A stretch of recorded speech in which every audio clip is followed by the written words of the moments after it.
I have a date, she said, not even glancing up from her phone. Just like that, as if she were telling me the dry cleaning was ready. 3 words, polished, effortless, deliberate. I looked at her, really looked at her. She wore that faint, self-satisfied smirk, the kind people wear when they think they've secured a victory without lifting a finger. She had no idea the war had already been lost. A year ago, this would have shattered me. We were that couple, the one people admired. Smiling at weddings, hosting dinners, whispering about forever over burnt popcorn and outdated films. I believed in us. In her. She said all the right things, moved all the right pieces. We built a life on shared ambitions, or so I thought. But then came the secrets. The late-night meetings. The sudden obsession with the gym. The passwords changed for security. She stopped laughing at my jokes. Started checking her phone while I was still mid-sentence. Still, I pretended not to notice. That's what trust does. It numbs your instincts. Then came the moment. A Tuesday. Rain gently tapping against the windows. I was reaching for a charger inside her purse when her phone lit up. Can't wait for tonight. Same room. She was in the shower. I just stared at the screen. Not in fury. No. That would come later. First came stillness. Then a slow internal shift. Like water freezing into ice. I placed the phone back, untouched. I didn't confront her. Confrontation grants power to the guilty. I chose to plan instead. That night, I lay beside her in silence. I could smell the unfamiliar cologne clinging to her skin. A stranger's scent in my bed. I memorized it. Not for sorrow. For precision. I started small. Routine surveillance. GPS trackers. She never noticed. Clone texts. She never suspected. Bank records. She didn't hide well. Over the weeks, I built a timeline. Hotel bookings. Dinners charged to our shared account. His name, Ethan Rollins. Junior executive. Married. Careless. She thought she was smart. She wasn't. She was consistent. I stopped asking where she was going. Stopped calling to check in. Let her dig her own grave, uninterrupted. Instead, I found Ethan's wife, Julia. She didn't cry. She laughed. Laughed hard. Then she showed me her own stack of receipts. We shook hands like allies. Silently, we exchanged intel. I sent her screenshots. She gave me access. Emails. Calendars. One shared enemy. I hired a private investigator. Silent.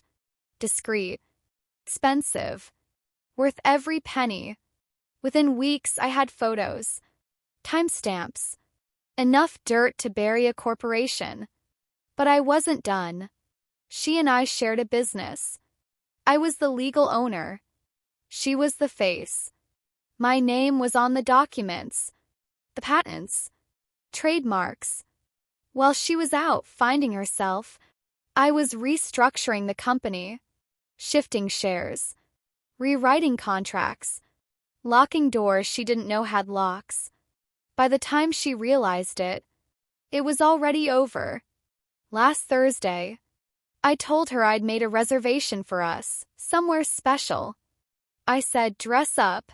She smiled like she'd just claimed victory. Wore the red dress. The same one from the night we secured our first investor. She looked flawless. We arrived at a rooftop restaurant. Glass walls. A skyline view. I had the booth reserved under her name.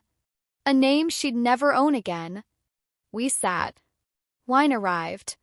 She swirled it slowly, didn't sip. So, what's the occasion? I slid a manila envelope across the table.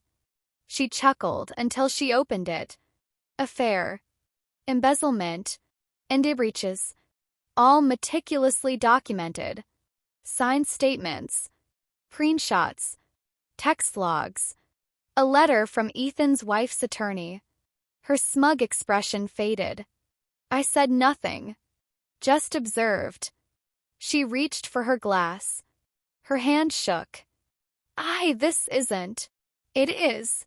My tone was calm, measured. You're out of the company.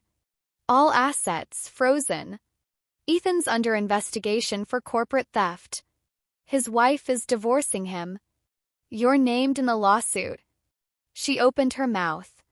Shut it. Blinking fast. Then, one last move from her worn-out playbook. I still love you. I leaned in. I know. Silence. Then I stood. Enjoy your date. I walked out without looking back. Behind me, I heard the soft clink of a glass tipping over. Now I sit alone in our my apartment. The skyline looks different tonight. Quieter. More honest. I think back on the years I gave her. The nights I defended her. The lies I swallowed just to keep the illusion alive. People think revenge is about rage. It isn't. It's about clarity. About reclaiming power piece by piece. Until you no longer flinch at the sound of a familiar lie. I don't miss her. I miss the version of her that never existed.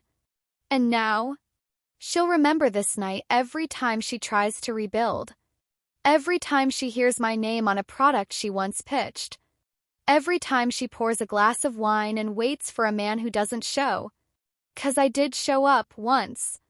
And I ended it not with a scream, but with silence, precision, and a sentence she'll never forget. Enjoy your date.